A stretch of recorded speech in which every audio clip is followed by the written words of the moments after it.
محترم بھائیو، دوستو، بزرگوں،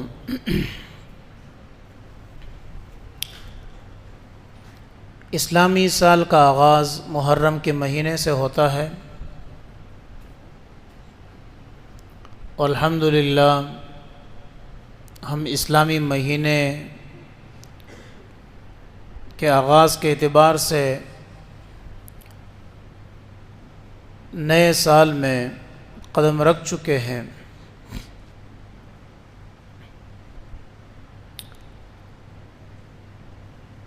جس طرح اسلامی مہینہ مسلمانوں کا مہینہ شمار کیا جاتا ہے، اسی طرح عیسوی مہینہ اور عیسوی سال بھی ہی مسلمانوں کا ہے۔ ایسا نہیں ہے کہ عیسوی جو ہے وہ عیسائیوں کا ہے اور ہجری جو ہے وہ مسلمانوں کا ہے، دونوں ہمارے ہیں۔ شریعت کے مسائل دونوں پر موقوف ہے۔ کچھ مسائل چاند سے تعلق رکھتے ہیں تو کچھ مسائل سورج سے تعلق رکھتے ہیں۔ جب عیسوی آتا ہے، عین آتا ہے یا حمزہ لکھا جاتا ہے تو اس سے مراد عیسیٰ علیہ السلام کی پیدائش کا، اور جب ہا لکھا جاتا ہے تو اس سے مراد ہجرت کا۔ نبی علیہ السلام کے زمانے میں بھی اور آپ سے قبل بھی عیسیٰ علیہ السلام کی تاریخ کے اعتبار سے عیسوی ہی کا اعتبار ہوتا تھا۔ اللہ رب العزت کا کرم ہے کہ اللہ نے نبی علیہ السلام کو صحابہ وہ عطا فرمائے تھے جو پوری کائنات میں اللہ نے چن لیے تھے، اور وہ چنے ہوئے صحابہ تھے جیسے کہ اللہ رب العزت نے قرآن میں فرمایا، تِلْكَ الرُّسُلُ فَضَّلْنَا بَعْضَهُمْ عَلَى بَعْضٍ، رسولوں میں بعض رسولوں پر اللہ نے بعض کو فضیلت عطا فرمائی۔ پھر اللہ نے رسولوں میں 4 کو 1,24,000 انبیاء میں منتخب فرمایا۔ موسیٰ علیہ السلام، عیسیٰ علیہ السلام کو اللہ نے منتخب فرمایا، اور داؤد علیہ السلام کو اللہ نے منتخب فرمایا، اور محمد مصطفیٰ صلی اللہ علیہ وسلم کو اللہ نے منتخب کیا۔ یہ اللہ کا انتخاب ہے، اللہ کی مرضی ہے۔ 1,24,000 میں اللہ نے 4 کو منتخب کیا خاص۔ پھر اللہ نے کتابیں بھی نازل فرمائی، صحیفے بھی نازل فرمائے، لیکن اللہ رب العزت نے کتابوں میں 4 کتابیں منتخب فرمائی، تورات، زبور، انجیل اور قرآن۔ پھر ان 4 میں جس طرح پچھلے 4 انبیاء میں 4 کو انتخاب کر کے اللہ نے 4 پر، ان تینوں میں اگر فضیلت دی تو حضور علیہ السلام کو دی، اس طرح اللہ نے 3 کتابوں پر فضیلت دی تو کس کو دی؟ کتاب اللہ کو دی۔ اس کی وجہ یہ ہے کہ پچھلی کتابیں جو 4 کتابوں کا نام لیا، 3 کتابیں وہ کتاب اللہ ہے، اور قرآن کریم وہ کتاب اللہ بھی ہے، کلام اللہ بھی ہے۔ یہ 4 کا انتخاب تھا۔ پھر اللہ رب العزت نے اگر تھوڑا سا گہرائی میں جائے، اپنے لیے جو نام منتخب کیا وہ اللہ، ان کے حروف گنے جائے تو وہ 4۔ اپنے حبیب کے لیے نام منتخب کیا محمد، وہ حروف گنے جائے تو 4۔ احمد گنے جائے تو 4۔ اللہ نے پھر ان کو بیٹیاں عطا فرمائی، وہ 4۔ پھر اللہ رب العزت نے موسم خاص عطا فرمائے، وہ 4۔ پھر اللہ رب العزت نے ایک شریعت کا ایک خاص عمل جو پچھلے شریعتوں میں اتنا نہیں تھی اس کی اہمیت، وہ ہے نکاح، اس کے 4 حروف۔ پھر اللہ نے اسی نکاح کو ختم کرنے کا ایک ذریعہ پیدا کیا، وہ ہے طلاق، اس کے 4 حروف. تو یہ سب اللہ کا انتخاب ہے، اور ان انتخاب میں اللہ رب العزت نے پھر خصوصی طور پہ 1,24,000 صحابہ منتخب فرمائے جو آخری خطبے میں حضور علیہ السلام کے ساتھ شامل تھے. لیکن پھر اس میں اللہ تبارک و تعالی انتخاب کیا، کبھی 1500 کا انتخاب کرتا ہے، کبھی 1000 کا انتخاب کرتا ہے، کبھی جو ہے وہ 313 کا انتخاب کرتا ہے. اور پھر وہ انتخاب اتنا بڑا کہ پھر کیا کہا اللہ رب العزت نے ان تمام صحابہ میں 4 صحابہ کا انتخاب کیا، ابو بکر، عمر، عثمان، علی رضوان اللہ علیہم اجمعین. داول ندیس دغا کا وکانا سب سے پہلے آئے ہوتے ہیں، بیٹھے ہوتے ہیں، ان کو پہلے سے ادھر لے کے جایا کرو نا. کیوں نہیں پہلے لے کے جاتے ہو؟ آپ کی ڈیوٹی ہے، پہلے ان کو لے کے جایا کرو. اتنے سارے پہلے سے بیٹھے ہوتے ہیں، ان کے بیٹھنے کا مقصد یہی ہے.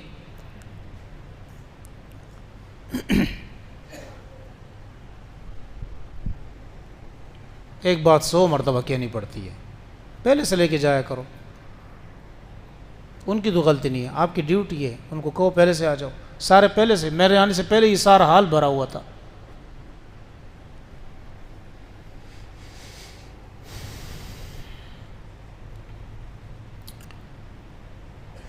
تو اللہ کا ایک خاص انتخاب ہے، اور اس انتخاب میں اللہ نے ابو بکر صدیق کو چنا. اس کے بعد اللہ نے عمر کو چن لیا رضی اللہ عنہ.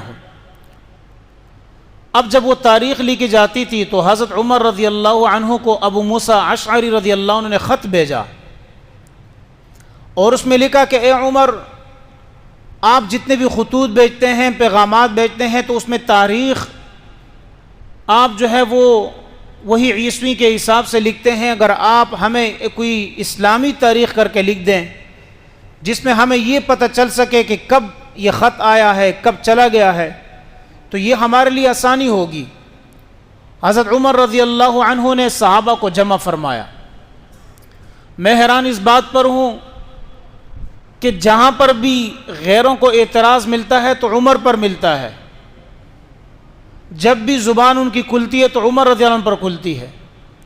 حالانکہ عمر وہ ہے جس نے اسلام کو ڈھنگے کے چوٹ پر قبول کیا ہے. باقی صحابہ اسلام کو چھپاتے رہے ہیں، لیکن عمر وہ ہے رضی اللہ عنہ، نام میں وہ طاقت ہے. ہمارے استاد بالغوں کے لیے ایک نسخہ لکھتے تھے کہ اگر کسی شخص کو شیطان جو ہے وہ ورغلاتا ہے اور احتلام ہوتا ہے، زیادہ بعض نوجوانوں کی بیماری ہوتی ہے، وہ رات کو سوتے ہوئے سورۃ الطارق پڑھیں اور اپنے سینے پر عمر 3 مرتبہ انگلی کے اشارے سے لکھے، شیطان دور بھاگے گا. کیوں؟ اس لیے کہ حضور علیہ الصلوۃ والسلام نے کیا فرمایا کہ اے عمر، جس راستے سے تم گزرتے ہو اس راستے سے شیطان نہیں گزرتا. یہاں میں نے پہلے بھی شاید جملہ ذکر کیا ہو کہ کسی نے اعتراض یہ کیا کہ یہ کون سی بات ہوئی، یہ تو نبی والی صفت ہے کہ نبی علیہ الصلوۃ والسلام کے سامنے شیطان وہاں آ جائے اور وہ وہاں سے نہ گزرے. تو وہاں ہمارے ایک استاد نے بڑا خوبصورت جملہ کہا، کہتے عمر وہ ہے کہ جس راستے سے شیطان آئے، اور اگر عمر کا وہاں سے گزرنا ہو تو شیطان اپنا راستہ تبدیل کر لیتا ہے، لیکن نبی علیہ السلام کی صفت یہ ہے کہ جس راستے سے حضور علیہ الصلوۃ والسلام گزرتے ہیں وہاں سے شیطان گزرنے کا نام بھی نہیں لے سکتا. یہ فرق ہے اللہ نے رکھا ہے. تو عمر فاروق رضی اللہ عنہ کو اللہ نے فضیلت عطا فرمائی. حیرانگی کی بات یہ کہ ان کے فیصلوں کی کیا کی جاتی ہے؟ توہین کی جاتی ہے. آپ نے فیصلہ کیا کہ آج کے بعد لوگوں نے طلاق میں بڑی جلدی شروع کی ہے اور دھوکہ بازی شروع کی ہے. طلاق ایک مجلس میں دیتے ہیں 3 سے زیادہ، ارادہ بھی ان کا 3 سے زیادہ ہوتا ہے، لیکن یہاں آ کر جب بیان دیتے ہیں تو کہتے ہیں ہمارا ارادہ 1 کا تھا، آج کے بعد یہ نہیں ہوگا. آج کے بعد اگر کوئی طلاق دے گا 3 تو وہ 3 ہی شمار ہوں گے، 1 شمار نہیں ہوگا. یہ عمر فاروق کا فتویٰ ہے.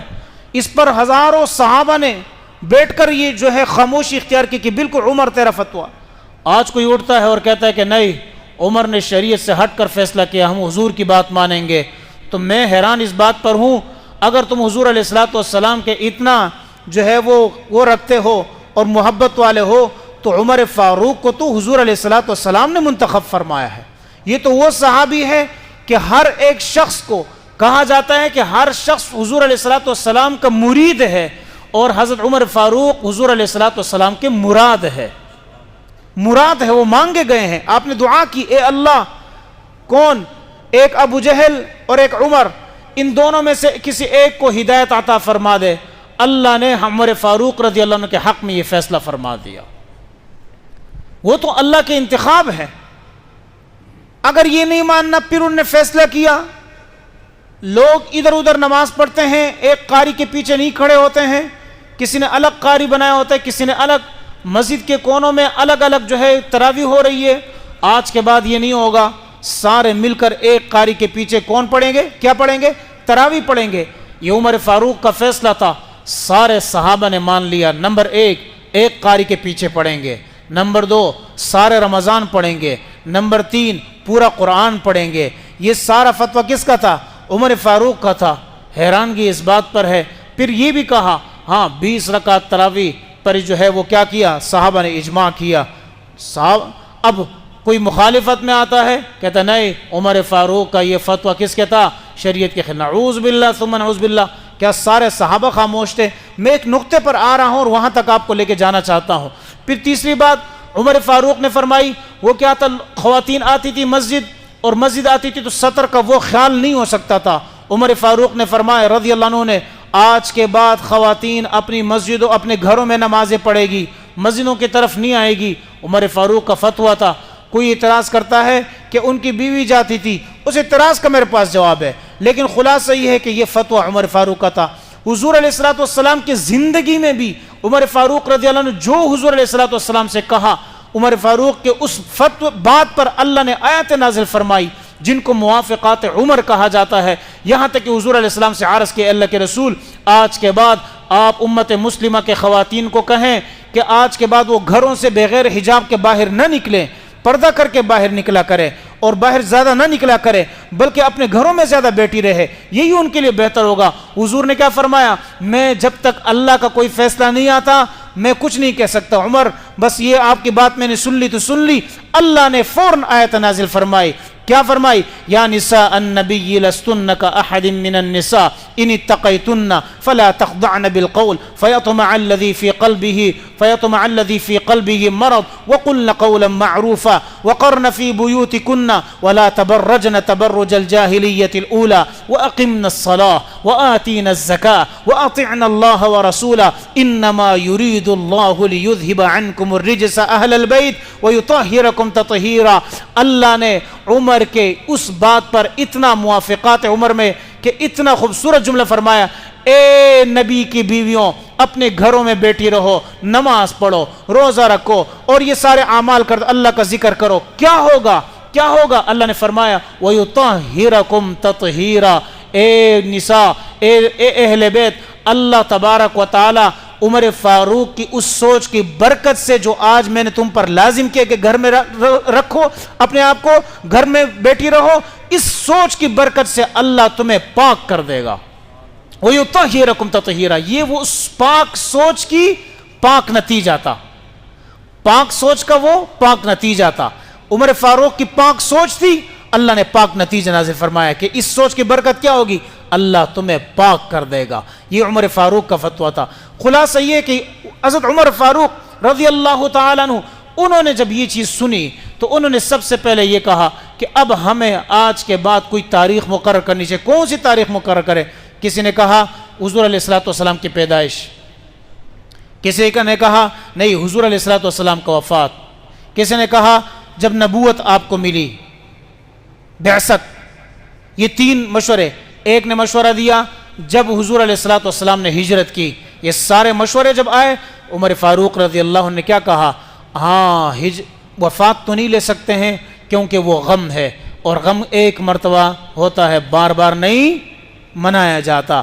ولادت نہیں لے سکتے ہیں کیونکہ حضور علیہ السلام کی ولادت کے مہینے میں اس میں دن میں اختلاف ہے، لہٰذا اختلاف والی چیز کو ہم نہیں لے سکتے ہیں۔ اب کیا چیز لیں؟ نبوت، بعثت کو بھی نہیں لے سکتے ہیں، پھر کس کو لیں؟ ہجرت کو لے. کیوں ہجرت کو لے؟ اس لیے کہ اس مہینے میں اللہ تبارک و تعالی نے سب سے پہلا جو قدم حضور کا ہجرت کی طرف بڑھا، گویا کہ اسلام کی طاقت شروع ہو گئی تھی. کئی اعتبار سے ہجرت کو منتخب کیا. کس نے منتخب کیا؟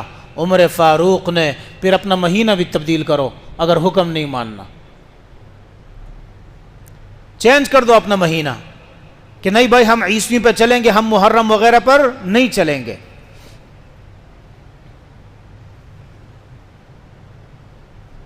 ماننا پڑے گا پھر آپ کو. اب سوال یہ ہے کہ حضرت حضور علیہ الصلوۃ والسلام نے کیا فرمایا؟ لولا علی، حضرت علی عمر نے، لولا علی لہلک عمر. پہلے اعتراض یہ کیا جاتا ہے عمر فاروق کے فیصلے کچھ غلط تھے. فضیلتیں تو آپ سنتے ہیں لیکن نوجوانوں کو تو یہ پتہ ہونا چاہیے کہ بھائی جو اعتراض کر رہا ہے اس اعتراض کا مقصد کیا ہے اور ہمارے نوجوانوں کے ذہن میں اس کا جواب کیا ہے، پتہ تو ہونا چاہیے آپ کو. اعتراض یہ ہے کہ بھائی عمر فاروق رضی اللہ عنہ کے فیصلے غلط تھے، اور جو ان سے متاثر ہیں وہ بھی اس قسم کا حضرت عمر فاروق کے فیصلوں پر اعتراض کرتے ہیں. کچھ وہ ہیں اور کچھ ان سے متاثر ہیں.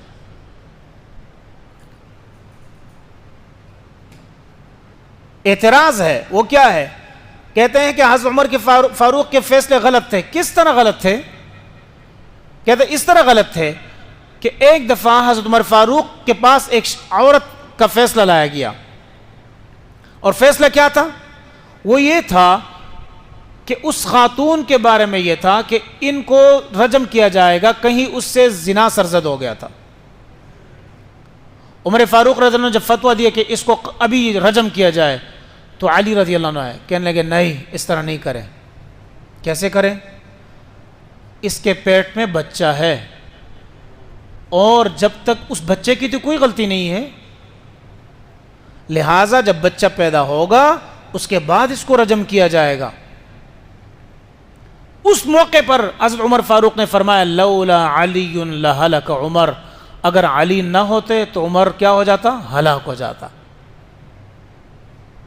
اس سے یہ بات معلوم ہوتی ہے کہ صحابہ رضوان اللہ علیہم اجمعین میں اگر عمر فاروق کی اس بات کو لیا جائے. اچھا یہ روایت وہ بیان کرتے ہیں جو عمر فاروق پر اعتراض کرتے ہیں. اب جب اس روایت کو بیان کرتے ہیں تو اس بات کی دلیل لیتے ہیں کہ عمر فاروق کا فیصلہ غلط تھا.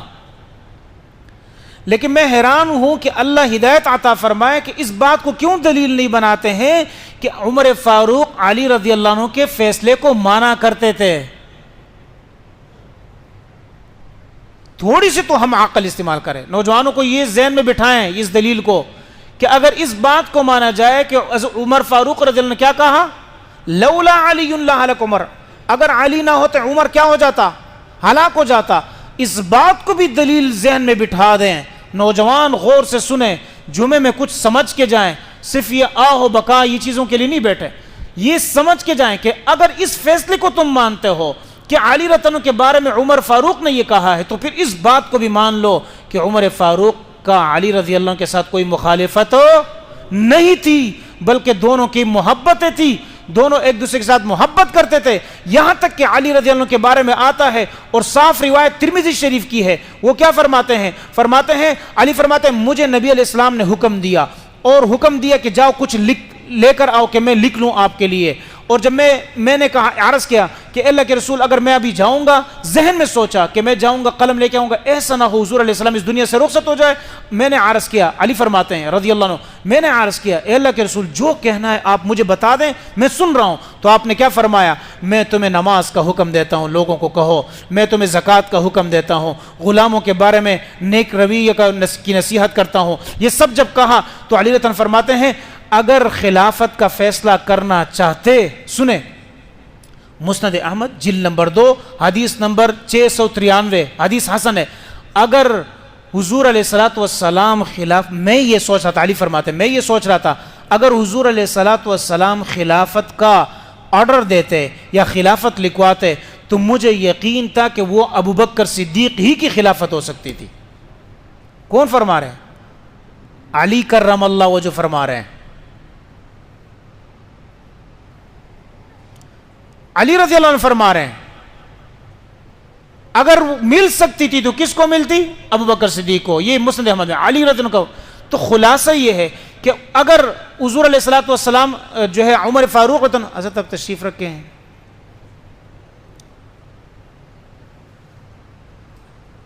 تشریف رکھیں جی, مہربانی ہوگی. عمر فاروق رضی اللہ عنہ کے بارے میں حضور علیہ السلام کا یہ جملہ ہے, ابو بکر صدیق کے بارے میں یہ جملہ ہے.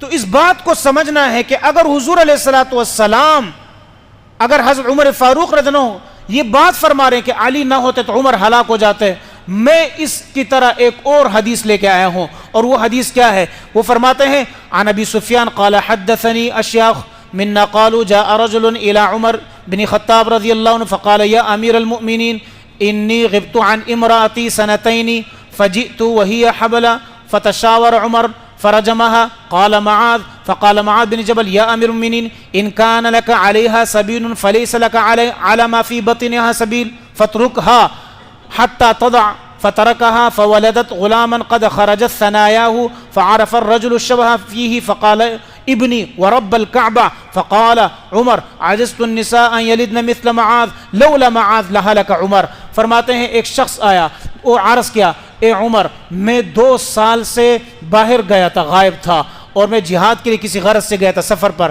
2 سال کے بعد آ رہا ہوں, دیکھا تو میری بیوی حاملہ ہے. میری بیوی کیا ہے؟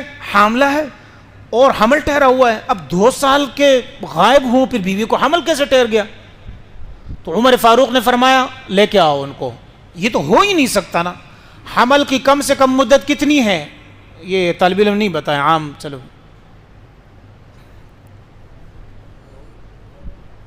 حمل کے کم سے کم مدت کتنی ہے؟ کسی خاتون کو حمل ٹھہرتا ہے, ٹھیک ہے نا, ایک آدمی نے شادی کی اور اس کی بیوی کو حمل ٹھہر گیا 5ویں مہینے میں, 6ٹھے مہینے میں, 7. کتنی مدت ہے اس کی کم سے کم؟ 9 مہینے آخری ہے جی, شاباش. 6 مہینے, کتنے مہینے؟ 6 مہینے سے پہلے ٹھہرے گا تو وہ بچہ نہیں ہوگا ثابت النسب. نور 6 مہینے سے پہلے ہوگا تو ثابت النسب نہیں ہوگا. اب زیادہ کی مدت کیا ہے؟ تو اکثر 9 مہینے, بعض دفعہ 7 مہینے پیدا ہوتا ہے, 8 مہینے پیدا ہوتا ہے, 9 مہینے پیدا ہوتا ہے, 10ویں مہینے میں جا سکتا ہے. اب عمر فاروق کا فیصلہ تھا اس کو فوراً کیا کر دو, رجم کر دو. کون آ گئے؟ معاذ بن جبل آ گئے اور کہا ان کان لک علیہا سبیل فلیس لک علی ما فی بطنہا. اے عمر ٹھیک ہے تیرا فیصلہ عورت کے بارے میں, آپ کو حق ہے کہ اس کو رجم کرے, لیکن اس کے پیٹ میں جو بچہ ہے اس پر حق تو نہیں ہے آپ کو. کیا کرو؟ فترکھا, اس کو چھوڑ دو, حتی تضع, یہاں تک کہ وہ حمل جو ہے اس کا پیدا ہو, یعنی بچہ پیدا ہو. فترکھا فولدت غلاما, جب اس نے اس کو چھوڑ دیا, اب سنے آگے, بچہ جو پیدا ہوا وہ اتنا ماں کے پیٹ میں رہا تھا کہ اس کے آگے کے 2 دانت گر گئے تھے.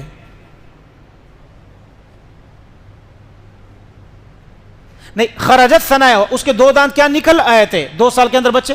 خرجت ثنایا ہو, ثنایا اس دانت کو کہتے ہیں جس طرح بچوں کے نکل آتے ہیں. اب عمر فاروق نے جب یہ دیکھا, اس کا مطلب یہ ہوا کہ یہ بچہ ماں کے پیٹ میں کتنے سال رہا ہے؟ 2 سال رہا ہے. اس لڑکے نے, آدمی نے جب دیکھا نا, کہنے لگا واللہ فورب الکعبہ, مجھے رب کعبہ کی قسم یہ بچہ میرا ہے. ماں بھی بچ گئی, بچہ بھی بچ گیا. تو حضرت عمر فاروق نے کیا کہا؟ لولا معاذ لہلک عمر, اگر معاذ نہ ہوتے عمر ہلاک ہو جاتا. تو کیا ہم حضرت عمر کو حضرت معاذ سے نیچے طبقے میں رکھیں گے؟ ان فیصلوں کی بنیاد پر کسی کی فضیلت اور قدم نہیں ہوگی, یہ غلط وہ ہے کنسپٹ ہے. ورنہ پھر وہ دلیل سامنے آئے گی جو نہج البلاغہ میں خود نہج البلاغہ کے اس عبارت کو آپ کے سامنے نقل کرتا ہوں, پھر آپ فیصلہ کریں گے. نہج البلاغہ صفحہ نمبر 1437 پر لکھتے ہیں ان علیا حرق قوما ارتدوا عن الاسلام فبلغ ذلك ابن عباس فقال لو كنت انا, اگر میں ہوتا لقتلتم. حضرت علی کے زمانے میں لوگ جو ہے مرتد ہو گئے, حضرت علی نے ان کو پکڑا اور ان کو جلا دیا۔ ابن عباس کیا فرما رہے ہیں؟ لو کنت انا لقتلتہم، اگر میں ہوتا میں ان کو قتل کرتا۔ ابن عباس تو ابن عباس ہے نا، اگر میں ہوتا قتل کرتا۔ کیوں؟ رسول اللہ صلی اللہ علیہ وسلم نے کیا فرمایا؟ من بدل دینہ فاقتلوہ، جس نے اپنا دین تبدیل کیا اس کو قتل کرو۔ ولم اکن لاحرقہم، اور میں اس کو جلاتا نہیں۔ کیوں؟ لأن رسول اللہ صلی اللہ علیہ وسلم قال لا تعذبوا بعذاب اللہ، اللہ کے عذاب کی طرح عذاب کسی کو مت دو۔ فبلغ ذلك علیا، جب یہ علی کو پہنچی یہ بات، فقال صدق ابن عباس، کہا سچ کہا ابن عباس نے۔ اب اس حدیث کو لے لیں، اور یہ خود ہماری روایتوں میں نہیں ہے، یہ نہج البلاغہ میں لکھی ہے، جو ہمارے جو ہے قرباء اور حضرات کی جو ہے روایت ہے، نہج البلاغہ میں لکھی ہے۔ اس حدیث کو بنیاد بنایا جائے تو کیا نعوذ باللہ علی رضی اللہ جو ہے کیا ہوگا؟ ابن عباس سے افضلیت ختم ہو جائے گی ان کی؟ یہ انفرادی فیصلوں پر اور انفرادی باتوں پر نعوذ باللہ ثم نعوذ باللہ پھر وہ باتیں بنیاد کی گئی کہ علی حضرت عمر کے جو ہے فاروق رضی اللہ عنہ کے کیا اہمیت کو ختم کرنے کے لیے۔ میرے بھائی دوستو بزرگوں، ہمیں یہ کنسپٹ اپنے ذہن میں بنانا ہے، اپنی سوچ ایک رکھنی ہے کہ ہم کسی کی مخالفت میں آ کر، یہ نہایت ہی غلط طریقہ ہے کہ کوئی شخص کسی کی مخالفت میں آ کر، کسی خاص جماعت کی مخالفت میں آ کر 10 محرم کو حضرت حسین کی شہادت بیان نہ کرے، یہ غلط ہے۔ حسین رضی اللہ عنہ کی شہادت بیان نہ کرے، جب 10 محرم کا ٹائم آئے تو کیا کہے؟ بس وہ شہید ہو گئے اور یہ کوئی روز کا بیان نہیں ہے۔ یہ غلط کنسپٹ ہے، سمجھ رہے ہیں ہم بات؟ یعنی وہ کس کی مخالفت میں آ رہے ہیں؟ کسی کی مخالفت میں آ کر کیا کہتے ہیں؟ او نہیں بھائی یہ بیان وہ ٹھیک ہے، ہم اور کو بیان کریں گے۔ یہ نہایت ہی غلط ہے۔ اور یہ بھی غلط ہے کہ محرم آ گیا اور یکم محرم کو حضرت عمر فاروق رضی اللہ عنہ کو شہید کیا گیا اور وہ کہیں کہ چھوڑ دے یہ تو ہوا ہی نہیں ہے، اس تاریخ کو بھی جھٹلائے، یہ بھی غلط ہے۔ نہ ہم توہین ہونے دیتے ہیں اور نہ ہم توہین کرتے ہیں، یہی مسلمان کا اصل وتیرہ ہے۔ گزشتہ دنوں قرآن جلایا گیا، مسلمانوں کو تو میں نے کوئی خاص نہیں سنا کہ ایکشن لیا، اور پاکستان میں میں نے کوئی خاص وہ نہیں دیکھا۔ صاحب بات، یہ تو بڑے ایسے مسلمان ہیں نا کہ یہ تو بغیر اعمال کے جنت میں جائیں گے، ان کا تو یہی طریقہ ہے، شارٹ کٹ۔ پیر صاحب کا پاؤں دبا لیا جنت پہنچ گیا، مفتی صاحب کا یہ کر لیا جنت پہنچ گیا، ان کا یہی طریقہ ہے، شارٹ کٹ پہ جنت جانا ہے انہوں نے۔ غیرت ویرت تو کچھ نہیں ہے ہمارے ہاں، ہمارے حکمران بھی نہیں، ہم میں بھی نہیں غیرت۔ باہر کے لوگوں میں مسلمانوں نے ایکشن لیا، ہم باہر کے مسلمانوں کو تنگ نظری سے دیکھتے ہیں، یہ تو وہاں ننگی عورتیں دیکھتے ہیں، یہ ہمارا نظریہ ہے ان کے بارے میں۔ انہوں نے دیکھا مخالفت کی، میں نے ایک ویڈیو دیکھی، خوبصورت ویڈیو، ایک عورت قرآن کو ہاتھ میں لے کر نعوذ باللہ ایک کارٹون بنایا ہوا ہے اور نبی علیہ السلام کو گالی دے رہی ہے، اور ایک مرد نے ایسا زوردار چماٹ اس کے منہ پہ مارا نا، میرے تو اگر روزے سے ہوتا تو ایسے ٹھنڈک محسوس ہو جاتی، مزید ایسا مارا اس کو کہ نبی علیہ السلام کی توہین کر رہے ہیں۔ ایک نوجوان نے اس قرآن کے جلانے کے بعد اعلان کیا کہ کل فلانے چوک میں تورات اور انجیل ان دونوں کو جلاؤں گا، ان کتابوں کو جلاؤں گا، آ جاؤ سب جمع ہو جاؤ۔ اگر کتاب کی جلانے کی آزادی ہے تو پھر ہمیں بھی آزادی ہے۔ سارے لوگ اس موقع پر پہنچے، یہ ابھی کا واقعہ، میں چند دنوں کے پہلے کا واقعہ سنا رہا ہوں۔ اس چوک پہ پہنچے اور سب نے دیکھا کہ اب وہ قرآن جو ہے کس کو جلائے گا؟ تورات کو جلائے گا اور انجیل کو جلائے گا۔ اس نے فوراً کتابیں اٹھائے اور اس کو چوما اور کہا ہم ان کتابوں کی عزت کرتے ہیں، کیوں؟ اس لیے کہ عیسیٰ بھی ہمارے ہیں، موسیٰ بھی ہمارے ہیں، ہم ان کی عزت کرتے ہیں۔ ہم وہ قوم نہیں ہیں کہ ہم کسی کی جو ہے کیا کریں، مخالفت میں آ کر اس کی بےزتی کریں۔ کیوں؟ اس لیے کہ سارے نبیوں پر ہمارے ایمان ہے۔ آمن الرسول بما انزل الیہ من ربہ والمؤمنون کل آمن باللہ وملائکتہ وکتبہ ورسلہ والیوم الآخر والقدر خیرہ وشرہ، یہ ہمارا ایمان ہے۔ تو تب جا کے سب نے اپنے کان پکڑ لیے اور کہا کہ یار واقعتاً مسلمان ہے۔ تو یہ جو ممبروں پر اگر آپ کو کسی صحابی کی توہین ملتی ہے تو اس کا مطلب یہ ہے کہ مسلمانیت سے ہٹ گیا ہے۔ ابو بکر صدیق کی توہین ہٹ گیا ہے، عمر فاروق کی توہین ہٹ گیا ہے، اور عثمان بن عفان کی توہین ہٹ گیا ہے، علی کرم اللہ وجہ کی توہین کسی بھی طریقے سے ہٹ گیا ہے، حسن و حسین کی توہین ہٹ گیا ہے، اور اگر یزید کی محبت میں آ کر اس کی معاویہ تنو کی محبت میں آ کر یزید سے کوئی محبت کر رہا ہے وہ بھی فاسق اور فاجر ہے، وہ بھی فاسق و فاجر ہے، اس لیے کہ ہمیں معاویہ سے محبت ہے رضی اللہ عنہ سے، لیکن ان کی توہین برداشت نہیں کریں گے، پر ان کی محبت میں ہم کس کی؟ یزید کی محبت بھی برداشت نہیں کریں۔ اس کو کہتے ہیں اہل سنت والجماعت۔ اور پھر ہم یہ بھی کہتے ہیں کہ ہم حسین والے نہیں، ہم کون ہیں؟ حسین والے ہیں، ہم حسین والے نہیں، کون ہیں؟ حسین والے، عمر عثمان علی ابو بکر اور حسین، ہم حسین والے ہیں، ہم وہ ہیں حسن والے ہیں جنہوں نے حضرت امیر معاویہ رضی اللہ عنہ کے سامنے اپنا سارا صلح کے لیے، اور اس حدیث کا مصداق بن گیا کہ حضور نے فرمایا تھا میرا یہ بیٹا حسن، اللہ ان کی وجہ سے دو مسلمان گروہوں کے درمیان کیا کرے گا؟ فیصلہ کرے گا۔ اللہ کے نبی کی اس قول کی تصدیق کس نے کی؟ حسن نے کی۔ ہم ان کا فیصلہ مانتے ہیں کیونکہ انہوں نے کس کو مانا؟ معاویہ تنو کو مانا، اور معاویہ تنو اگر حسن کا فیصلہ ماننا ہے تو پھر آپ کو معاویہ کو ماننا ہوگا رضی اللہ عنہ کو، اور اگر نہیں ماننا ہے تو پھر آپ اہل بیت سے محبت نہیں کرتے ہیں بلکہ صرف اور پروپیگنڈا ہے۔ اللہ رب العزت ہمیں کسی بھی صحابی اور یا کسی بھی جو ہے اس تابعی یا کسی بھی ولی یا کسی کی نبی یا کوئی بھی ہو جو ہمارے بڑے سرخیل ہے ان کی توہین سے اللہ ہماری حفاظت فرمائے، اور جو توہین کر رہا اللہ ان کو ہدایت نصیب فرمائے۔ واخر الحمدللہ رب العالمین۔